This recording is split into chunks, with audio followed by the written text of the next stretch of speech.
Tuesday afternoon, everybody. It's Jim and Amadeus. It's good to have you back, my friend. Hope you're feeling well. Yes, it's good to be back, Chip. Had a very eventful weekend with the Women's World Cup and the Leagues Cup. Lot going on. Messi almost lost their first match with Miami the other day, so that was an exciting one. 4 goals apiece. So definitely some exciting stuff. I gotta say this. I don't know who it was. Obviously, someone in the stands had in the Dallas Miami game had a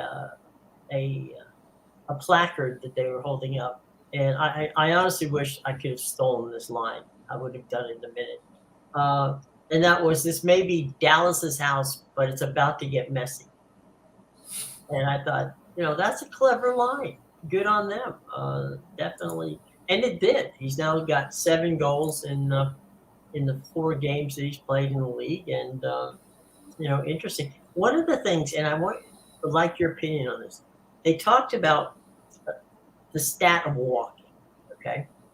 They said that no player in either the World Cup, and we're talking about this year's competitions, the Champions League, or the goodness, what I'm blanking on, or the league that PSG's in, walked more than Messi did. And if you think about it, if you know where you're supposed to be, you don't have to run.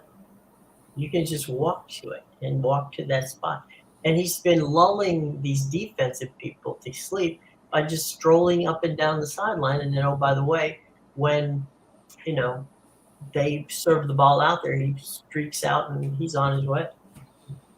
So, your thoughts? Yeah, that somehow doesn't surprise me. I'm more shocked that they even keep a stat of how much players are walking. That's just ridiculous. But yeah, no, this was something, and it's not just him. There's the whole Argentina team during the World Cup. A lot of laziness I saw, especially in those early group matches. That there's one match where they had like 4 goals disallowed. The one they lost to Saudi Arabia, and a lot of that was laziness. They were slow to get back behind the line. Now, obviously, that improved throughout the tournament, but. Yeah, definitely doesn't surprise me. A lot of that has to do with the age and the position he plays as well. His specific position, he's allowed to really cherry pick because, especially at his age, he knows why he came here. People got to feed him the ball at this point. But definitely, I wouldn't expect that to see. I wouldn't expect to see that from a younger player in his position. They should always be hustling, trying to stay on side, get into space and create some chances.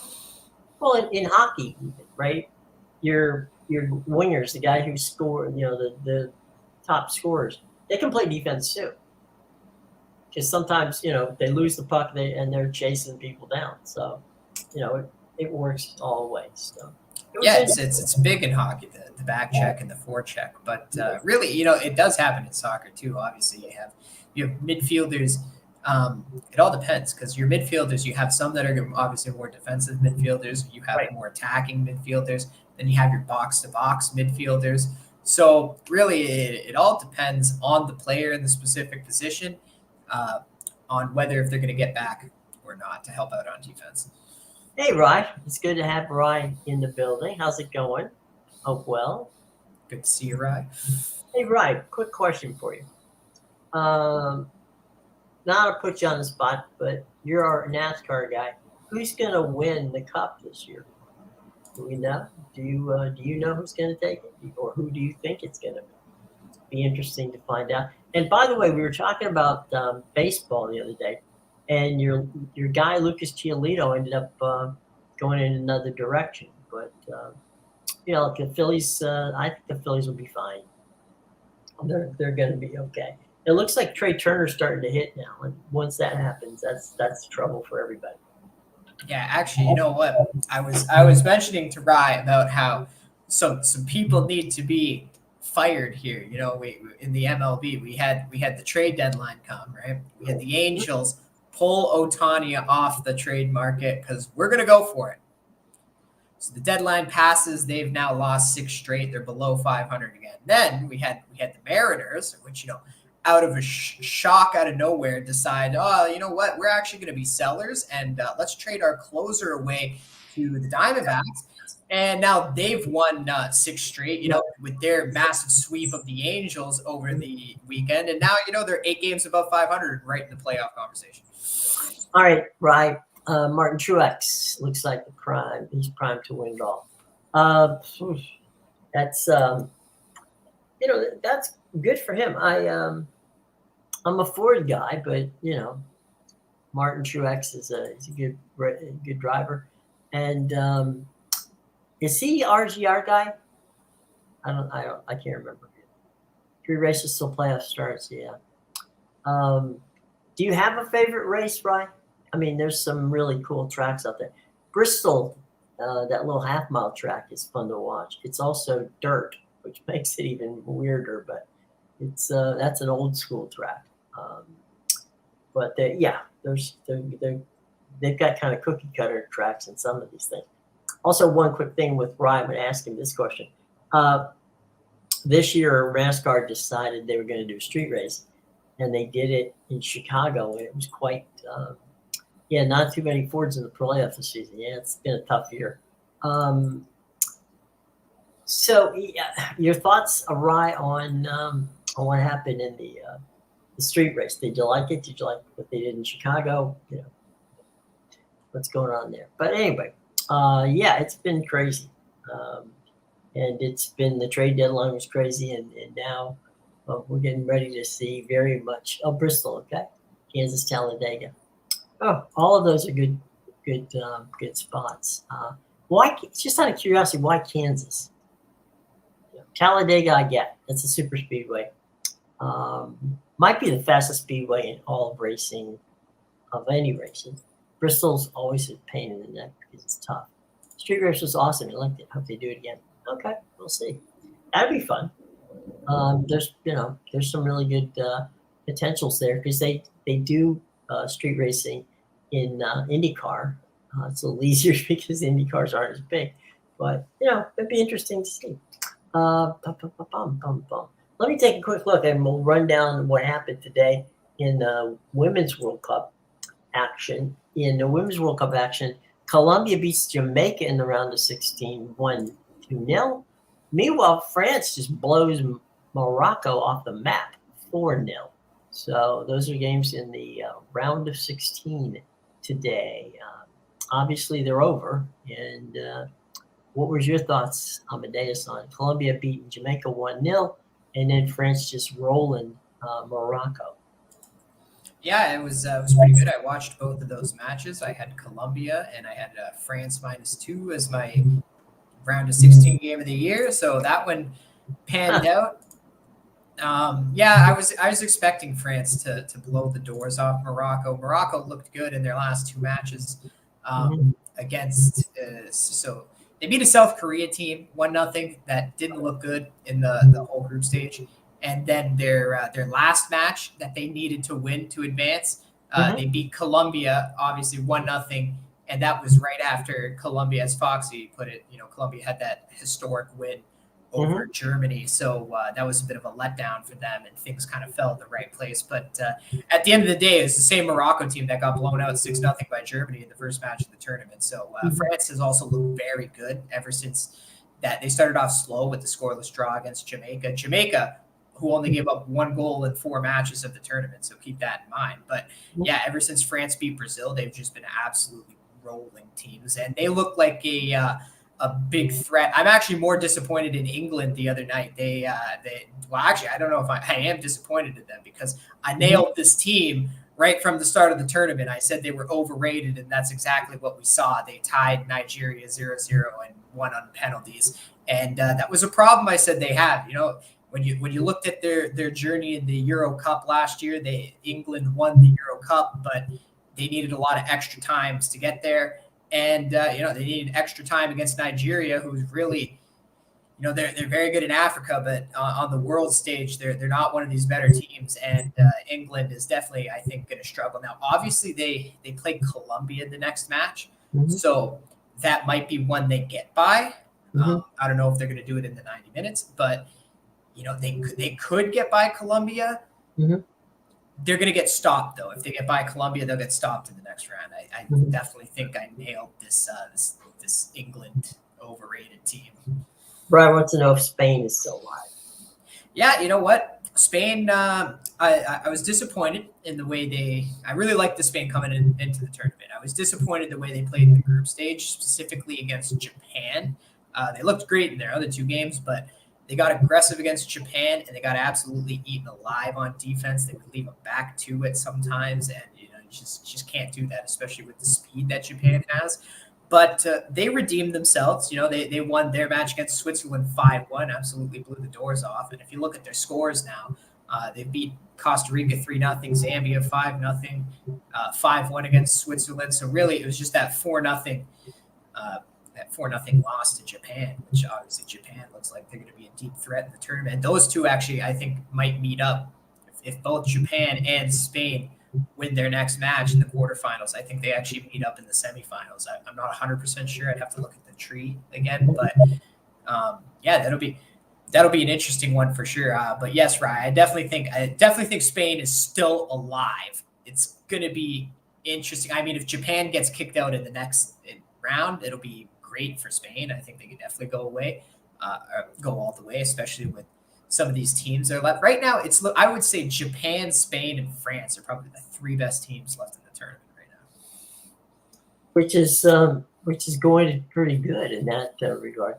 One of the things we've got today, of course, is we have the League Cup, and there's going to be an opportunity for you to watch it. That if you don't have the Apple TV package, the America taking Nashville. That's the early game at 8:00, and that is an Apple TV game. The next two are both, of course, on Apple TV, but they're also on Fox Sports 1, and that's Toluca against Minnesota United. That just sounds wrong. Minnesota United. Well, anyway, Tigres is taking on Monterrey. That's a Fox Sports 1 game, and that's at 10:00. And then at 10:30, it's LAFC against Real Salt Lake. Obviously on Apple TV, and we all know that Amadeus likes Real Salt Lake when they're on the road, but not so much at home. Yeah, I like them when they're on the road, but this is an interesting match because I woke up and LAFC was a minus 175, and now they're minus 125. So obviously a lot of money has been coming in on Real Salt Lake. LAFC, we've talked a lot about how they haven't been the same team since losing that Champions League final to Lyon. But at the same time, they've had a lot of time off now because, as I mentioned, they got to skip the group stage, and they've only played one match in this whole tournament. And they absolutely blew the doors off Juarez 7-1 in that match at home. So, this is a well-rested team. It seems like they finally got their crap together. Especially now that it's come down to minus 125, I would take LAFC at home to beat Real Salt Lake. There's no way LAFC doesn't win that match and build off that 7-1 win that they had against Juarez. I also like Monterrey to advance over Tigres. You can take the plus 175. I'm not as confident in the plus 175 as I am in the them to qualify, but I definitely think it's a match they can win in the 90 minutes. Monterrey has been very good in this entire tournament. They've won all three matches. Tigres has also been good, but they drew in their last match against Vancouver. They've been a little more defensive style. Personally, I just think Monterrey is a better team, and there's a ton of value on them, especially since this is a neutral site game in Houston at the Houston Dynamo Stadium. So there's not going to be a real home advantage here, and if we're just going off the recent form and the straight talent of the team, I like Monterrey to kick Tigres out tonight. Oh, that definitely looks. Anything going on this afternoon in the Champions League that you see that we should pay attention to? Yeah, there's a lot of Champions League going on. I think this is the final round of qualifying before we get to the group stage, but I didn't bother to look at it. Champions League qualifiers treated me a little unfairly last week, so I'm just staying off and waiting. Done with it. Yeah, like I had Slovan Bratislava last week. They blew a 2-0 lead in the last 10 minutes to tie 2-2. That was a dumb match. There was another one that Karabag I had, at home. They dominated the match, ended up getting scored on, tied it like 2 minutes later, and did nothing the rest of the match. So I'm just waiting for these teams, when we see what the big boys are, which ones get to the group stage, then we'll take it from there. So, yeah, don't get hung up on the other stuff. Let's do a quick around the Major League Baseball as we can kind of downshift here. Doubleheader in Philadelphia this afternoon, beginning at 4:05. It's actually a traditional doubleheader, which you seldom see these days. And that's Williams on the hill for the Nationals, Zach Wheeler for Philadelphia in the opening game at 4:05. The next game, Game 2, which we played 40 minutes after the end of the first game. Gray on the mound for Washington. Suarez gets the ball for Philadelphia. Cardinals in St. Pete to play the Rays. Miles Mikolas is on the hill for St. Louis, and he's facing Zach Eflin. Sonny Gray gets the ball from Minnesota today. Tigers as Eddie Rodriguez. Marlins at Cincinnati. Garrett on the hill for Miami. Cincinnati is Weaver. Astros Orioles at the Yard, playing in Camden Yard. Valdez is going to get the ball for the Astros. Rodriguez gets the ball for the Orioles. Braves at the Pirates at PNC. Chinos is pitching for the Braves. Keller is pitching for the Buccos. We got the Royals and the Red Sox. Singer gets the ball for the Royals. Crawford is gone the bump for the Red Sox. The 7-10 game, the Mets and the Cubs. Talon is pitching for the Cubs. Carrasco for the Mets. Blue Jays, Guardians. Kenichi is on the hill for Toronto. And Beebe is on the hill for Cleveland. Yankees, White Sox. Schmidt gets the ball for the Yankees. Toussaint gets the ball for the Chi Sox. Rockies, Brewers. Freeland for the Rockies. The Brew Crew has Wade Miley. Late games, San Francisco at Anaheim. It's Alexander for San Francisco. And Rise, Lucas Giolito, pitching for the Angels. Dodgers D-backs, Urias gets the ball for the Dodgers. And Buffon, I think it's Buffon, is how he pronounces his name, for Arizona. San Diego has Martinez against Seattle's Gilbert. And the Rangers Athletics round out the evening at 9:30. That's Mad Max Scherzer on the hill for the Rangers, and Sears gets the ball for the Athletics. So that's your baseball for today. Nobody's playing just yet, but not too distant future. Around 4:00, Rise Fighting Phils will take on the Nationals. So there's where you are at this point in time for the day. So we brought you up to speed. Should with a doubleheader today, yeah. Probably wasn't a bad idea. It's kind of it's not rainy here. Very rainy here on the I-95 corridor yesterday, but fortunately we're good. Should have went to doubleheader today. Well, let's play two, right? So the Nationals and the Phils are at the bank today. So if you get a chance, go ahead. It's the old saying, plenty of tickets still available, I would imagine. The night game, ironically, is the makeup game, which they got at a situation with the other day. So it's a gorgeous day out there today. So there you go. Go get you some Utz potato chips and some soda. And enjoy your day. So that'd be fun. Pump. Let's delve into some of the some of what's going on in Major League Baseball. let me back up on that. Have you begun to take a look at the pros? Because now we're only a few days away from the start of the official, um, exhibition games. So, your thoughts on when do you, Amadeus, begin to take a look at the NFL? I haven't taken a look yet. I'll probably be looking after this weekend. I don't really follow the preseason still, just because Why? who knows who's gonna play, right? And the guys that do play, they play like two snaps and then leave. So, Right. um, They don't want to get the uniform dirty.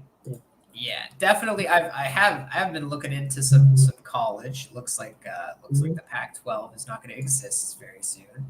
No, but ironically, this is going to be probably the best year they've had ever. In as far as depth wise, you've got four legitimate. Well, first of all, you've got the SC has, Caleb Williams, who is the reigning Heisman Trophy winner, and he may not be the best quarterback in the conference. You got Michael Penix at Washington. You got Bo Nix at Oregon, and you got the kid at Cabe. Why am I blanking on the kid at Utah? Cam Rising in Utah. So you have four great quarterbacks. You have Kenny Dillingham at Arizona State, who got a pretty decent team down there that flying under the radar. And I got to say, Oregon State's got a pretty decent team too. I mean, they could sneak up and bite somebody. So, and you got to believe, right, that you came up with this, that they're about, that conference is about to go, right? These games are not going to be fun because that some of these guys are just PO'd to the hilt on where, okay, you're going to the Big 12, then let me show you, I'm going to the Big 10. There are teams just going to have all kinds of crazy. So, Bryce says that he does well betting on NFL, exhibition games. Okay, good on him. I honestly don't know how that works, because having been, seen more than my share of the NFL exhibition games, you just don't know. I mean, you have no idea, because coaches approach them in different ways. Some coaches want to see their players. Some other coaches want to put them in bubble wrap and save them for the season. So I don't know. I hope a team that didn't want to lead the pack wins the conference. Well, that would be Utah, Arizona State, Oregon State, Washington State. Those are your four, right? Keep an eye on those four, because they didn't want to leave. And they went down with the ship and grabbed the life raft at the last minute. So it wasn't like they wanted out. So Utah's won it the last 2 years. I don't know that they're deep enough to take it this time around. I would say Washington, keep an idea. Yeah, Utah would be perfect. If you really want the outlier, root for Oregon State. I mean, that would be the outlier there. SC, I mean, you got to throw them in the mix and go from there. But yeah, Washington and Oregon is probably in the top. So any one of those could be good. So yeah, it's going to be an interesting season, to be sure. So you were saying, Amadeus, about the college aspect. What are some of the other teams you looked at? Yeah, I've been looking at a lot of just win totals right now. Mhm. Just seeing which teams I think might go under, which teams I might go over. I think what is it? Colorado State had like 4.5. I thought that was generous. Yeah. I would take the under on that one. You're looking at a 3-win team or less there with Colorado State, but yeah, just mainly things like that. Like I said, as we get closer, I'll dive into it. I'm curious about Rod, just because exhibition is not my thing. Not just in football, exhibition in any sport really. Mhm. Obviously, I never do the preseason for MLB, NHL, NBA. Hell, I don't even like cup matches in soccer. I look at those like almost like an exhibition. Well, you just said that. Yeah, because there's specific motivations behind it, right? So I'm just curious on Rise thoughts. Are you like a first half kind of guy when at least I know these guys will be in for a bit and then that's it, or do you actually trust some of these teams with the third and fourth stringers?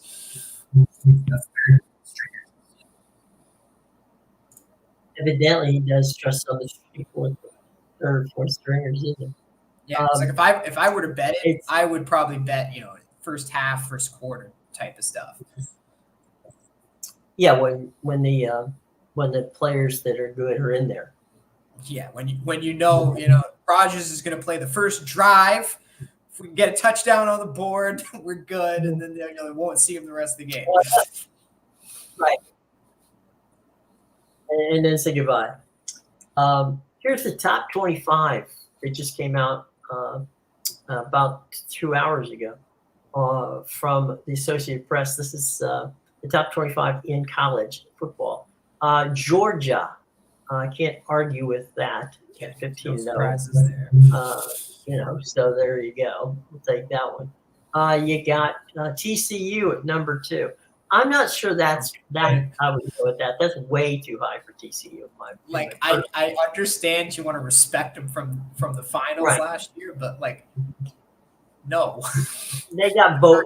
Number 2 team in the country. You lose 70-0. You basically get on the bus and go home and shut up. That is not. That's.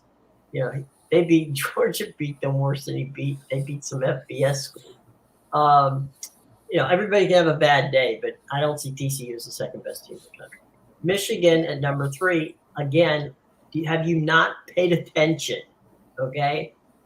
Harbaugh has not, he's done better, but seriously, guys, Michigan at number 3, Ohio State, or I should say the Ohio State at number 4, Alabama, number 5. By the way, the Ohio State, they will. Okay, I thought they had the openership, but these are the teams they played last. They have on the other side. Alabama's number 5. Tennessee in the poll is number. Boy, Tennessee can put points on the board, folks. So keep an eye on number 6, Tennessee. Penn State, number 7. Washington, Michael Penix Jr. is number 8. Number 9, the Green Wave of Tulane. Keep an eye on Tulane. They definitely have some good talent down there. Number 10, underrated, folks. Underrated by a long shot. Utah. They are. It depends a lot on Cam Rising. If Cam Rising's right, then this Utah team has a shot. Florida State at 11. USC at number 12. Number 13. State at 14. Oregon 15. LSU sneaking in the 16th spot there. 17 is Oregon State, the Beavs, which we talked about. Notre Dame 18. Troy. Oh, the men of Troy. Okay. Troy is at 19. Mississippi State is up there at 20. UCLA at 21. Pitt at 22. South Carolina at 23. Fresno State out of the Mountain West at 24. And Texas with a Manning at quarterback is 25. So there's your top 25 in college as of today, literally as of today.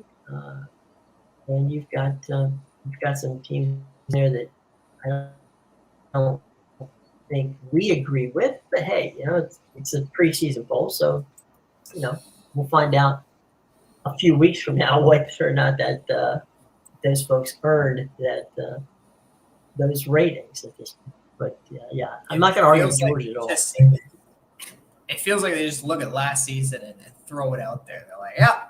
That's how we finished the year. It's good. It's going to be the same to start. It'll work. Yeah. No problem there. Nothing to see here. Nothing changed. Transfer portal doesn't exist. Right. Yeah, they wished it didn't exist. I don't. I mean, it's crazy. I'm just curious. I don't know if maybe I missed it. Did you say Clemson in there at all in the top 25? Yeah, Clemson was in the top. Clemson was in the second 10. I think. I just put it down. I think that Clemson was behind like 16 or 17, something like that. I think they're going to be better this year. Yeah. Now that they got rid of that clown DJ, yeah, they'll be a lot better. They'll be a whole lot better. Literally, their whole season went in the toilet bowl last year because Dabo Swinney wouldn't get away from the fact that DJ wasn't the guy. It was like, nope, I picked him week 1, and we're just gonna ride him until we don't win anything. Right, and they didn't. So there you go. This is a big year for Mike Norvell at Florida State. Clemson's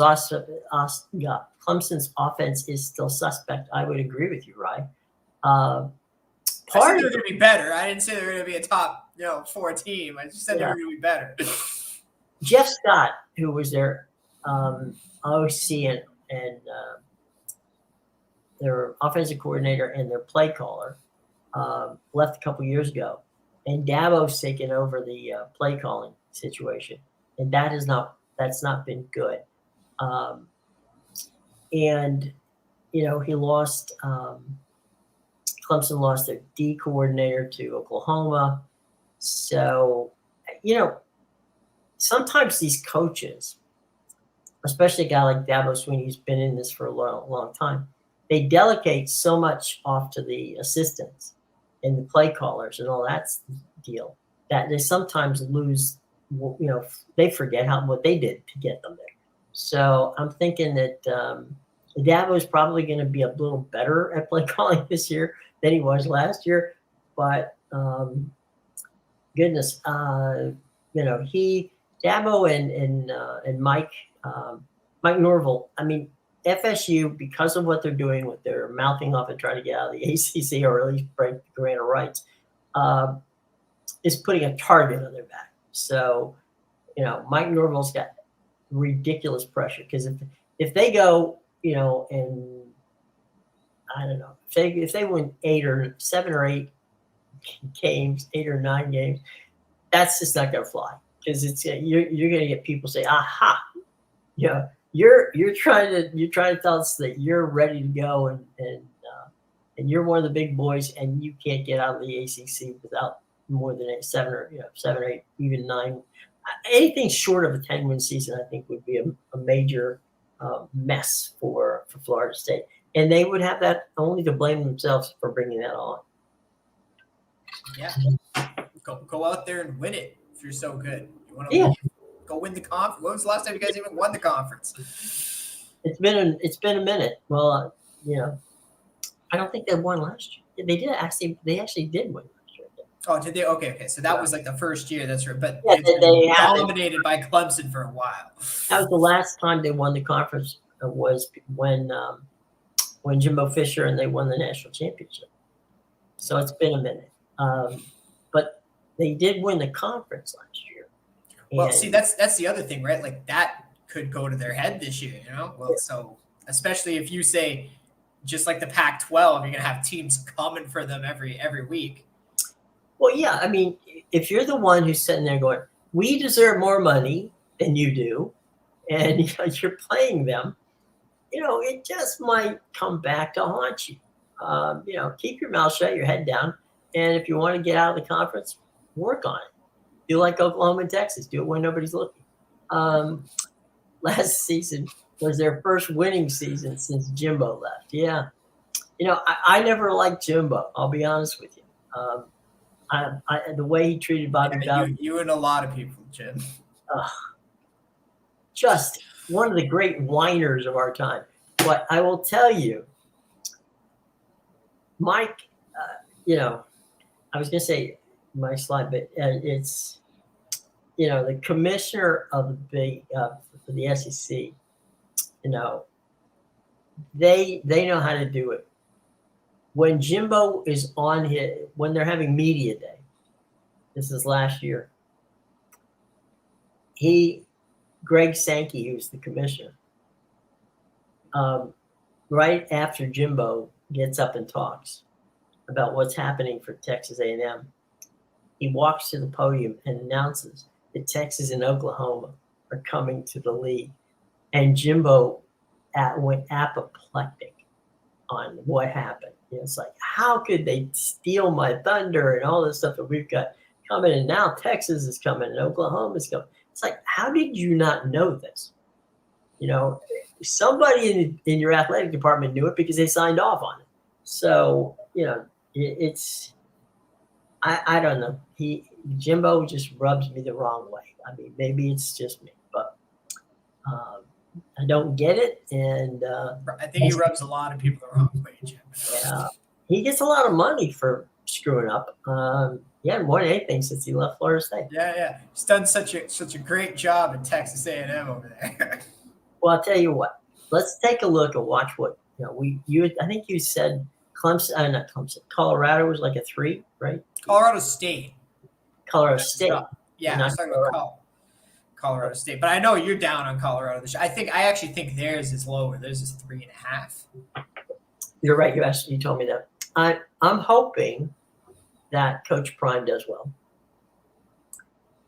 If Coach Prime does well, then Mike Norvell better first of all continue to win, and secondly, and possibly more importantly, don't send your clothes out, because if you get fired, Deion is headed back in that direction. I don't think Deion makes it to. I think he's got a 5-year contract. I don't think he finishes it. I just don't. One of two things happen: either he just flames out, which is very possible, or he succeeds and he bounces off of Colorado and heads to bigger and better things. Yeah, just like how he never won the FCS championship, but find his way at an FBS school now. Well, I'll give him credit because he did go to Jackson State. It was a historic black college, and that's and he won, and good on him. So I'll give Deion that. I mean, he could have taken a job at a number of D1 schools that basically wanted his name to help recruit, but he was true to Jackson State. So his first real test is this Colorado deal, and we'll see how that works. He did a nice job at Jackson State, but can that translate to doing a nice job at Colorado? Guess what? We're going to find out very, very soon, because that's what's happening in that regard. So we'll see. There's a lot of unknown this year in college football. So we're going to see who's where the rubber meets the road. I say I don't bet against Kirby Smart because Kirby Smart has built he's built a Saban type atmosphere at Georgia, and that's going to be tough to overcome.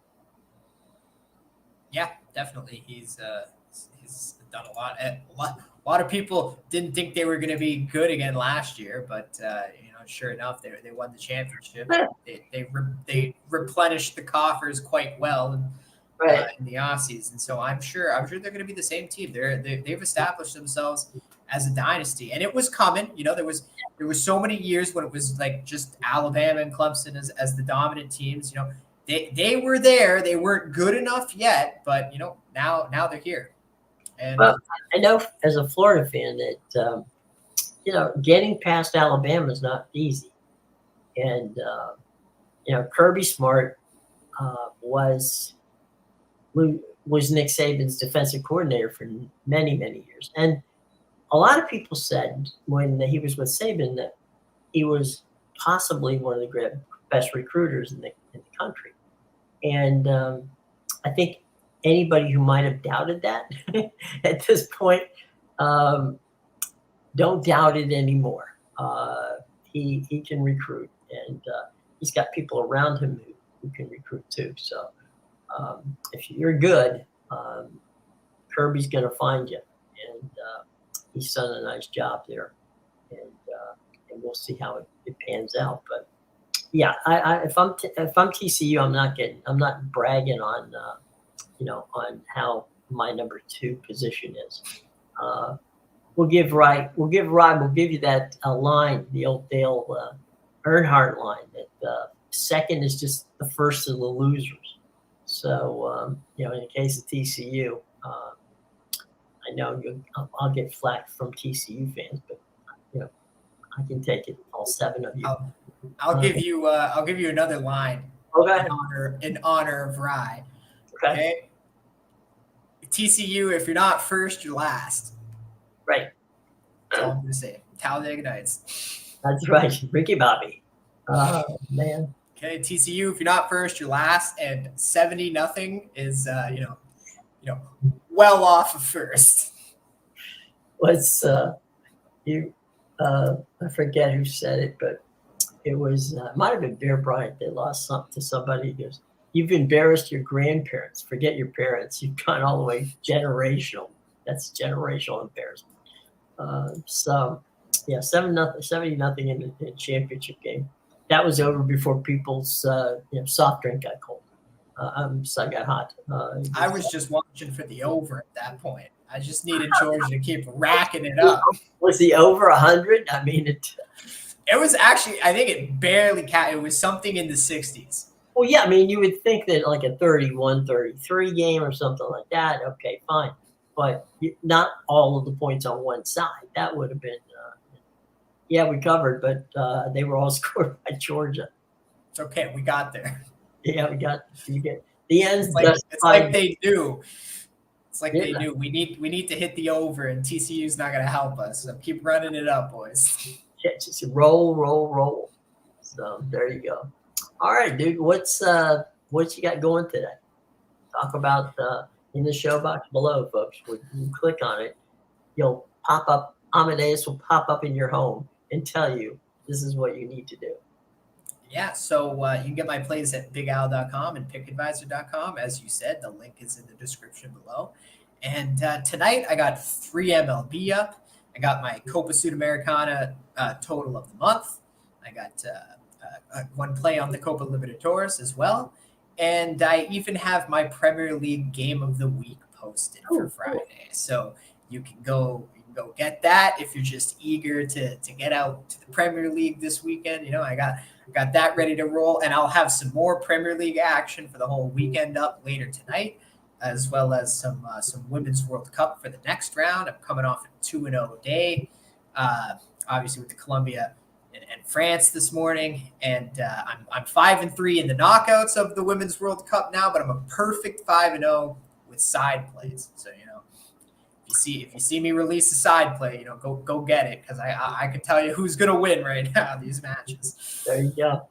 Real quick, since he joined us today, and we greatly appreciate him, he's part of the family. Rye Cope can be found in the same place, right? Yeah, you can find Rye at PickAdvisor as well. He's got his NASCAR action up for the weekend. Probably doesn't have it up yet, but if you're looking to bet on the NASCAR races, you can go get it from Rye at PickAdvisor for sure. There you go. So, all right, it's been fun, guys, and we're gonna have some fun tomorrow as well.